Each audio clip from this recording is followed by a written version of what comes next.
the United States has backed Israel in its genocide in Gaza. It has backed Israel in its invasion of Syria. It has backed Israel in every single measure. There's a new Médecins Sans Frontières report that has just come out showing the absolutely genocidal conditions in Gaza right now, the absolute destruction of all humanitarian support for the population. The United States has unequivocally backed all of this. And so this is an area where one can't have the luxury of being shocked, because every shocking thing that's happened has been treated as a normal, blasé matter. Netanyahu, remember, is under indictment by the International Criminal Court for crimes against humanity and for war crimes. But that's just fine with the United States. He's our ally. We support him. We provide the financing. We provide the munitions. We stand with Israel. We support Israel's invasion of Syria. So it's possible that they would do something as reckless and dangerous and possibly as provoking a World War III as attacking Iran. It is absolutely possible. Donald Trump, in his interviews before 2024 presidential election, he has mentioned in various interviews, he said that he's not interested in any sort of war with Iran. The only concern he has is the nuclear program. How is that going to play out? Is he going to prevail, or these people who are going to work with him going to prevail, or maybe convince him to go to war with Iran? Well, of course, the very sad point is we had an agreement on the Iran nuclear program, the JCPOA, which was signed in 2016, and which Donald Trump in his first term immediately walked away from.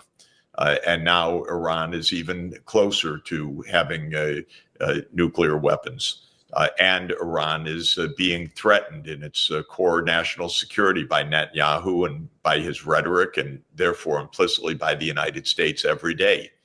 So this is a terrible situation.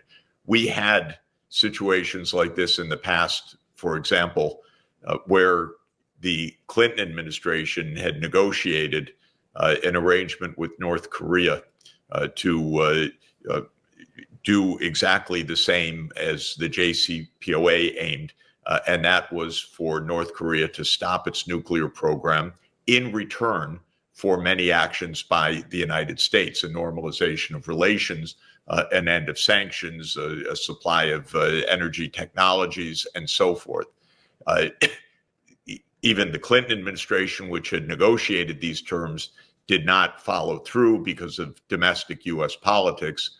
But then when the Bush Jr. administration came in 2001, his chief advisor, John Bolton, argued for breaking the agreement, and the agreement was broken. And what did it get us? It got us a heavily nuclear armed North Korea with intercontinental ballistic missile capacity as well.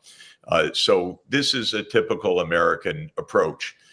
Threaten, bluster, don't negotiate, don't follow through. And what do you end up with? The opposite of what you're aiming for. You end up with the opposite of national security. What is Trump going to do? I don't know. His administration is filled with ardent pro-Israel figures. He himself has a record of having opposed the JCPOA. His talk about Iran is often extraordinarily harsh. I have spoken with senior Iranian officials throughout the past year. There is every possibility for peace. There's every possibility for negotiation. Whether the United States in the second Trump administration takes that, I can only hope so, but I have no high confidence in that. I do believe that President Trump wants to end the war in Ukraine. I think in general, he's not interested in dragging the United States into any new war, but whether he will pursue the diplomacy needed to achieve the aims of nuclear nonproliferation and peace remains to be seen. The Israel lobby in the United States is relentless. It's powerful. It continues to have a strong hold, not only on the outgoing administration, but on the incoming administration. And it requires a strong presidential leadership to say, following the Israel lobby is not in the American interest. This is very important. It's difficult politically for a president to do, but it's a difficult job. I regard that as the responsibility of a president to protect American security. Going to war with Iran would be the opposite of protecting American security. The situation in Syria was a huge disagreement between Iran and Turkey, which are two important players in that region. Do you think the fall of Assad would bring them closer, or would they work together to bring some sort of sanity to the region and the difficulties that we're witnessing right now? I think Syria will continue to be a killing field. It will continue to be a battleground. I don't believe myself that there's likely to be any kind of unified Syria in the coming years. Israel has invaded in the south. The United States backs Kurds in the northeast. Turkey has supported the jihadists, not only in the most recent action to take Damascus, but to enter into battle with the Kurdish forces. Iran has strong interests and is not going away.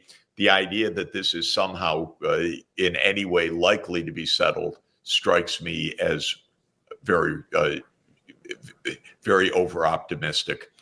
All of the experience of Western regime change, and this is another Western regime change. Maybe the coup de grace was brought by Turkey, though I'm not even convinced of that entirely, because it was Israel and the United States that played a very large role in the events of bringing down Assad over the past 13 years. But all of the experiences that in events like this, things don't end with the fall of a regime. This typically is the beginning of new civil war. And I think that this is likely in the Syrian context.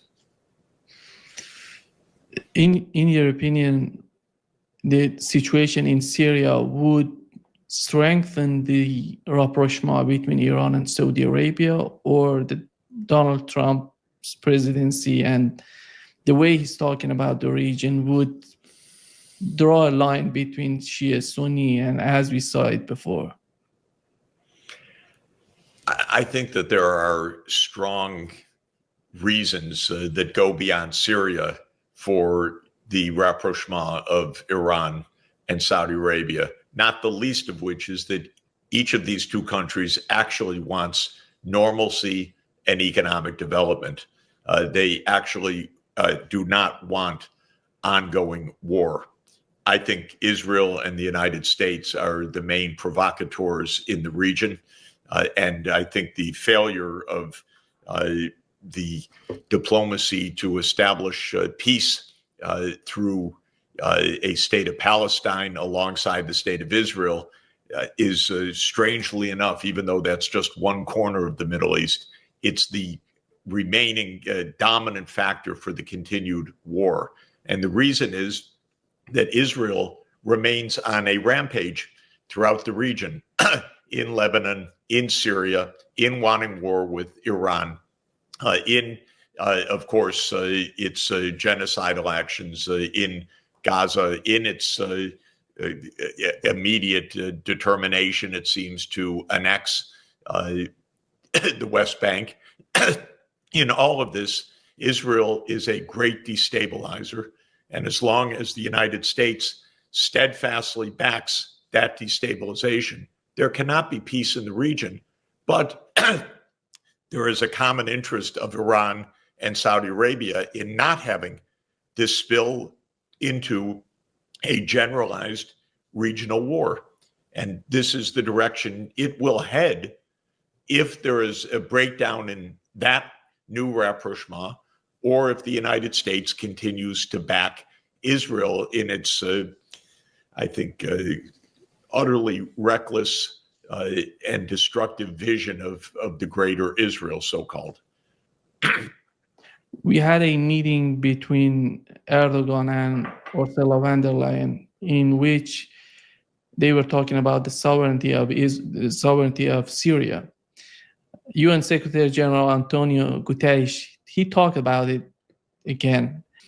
Do you see that we are heading towards some sort of political confrontation between Turkey and Israel, or maybe the United States? Because as you mentioned, there is a conflict with the Kurds in Syria between the United States and Turkey.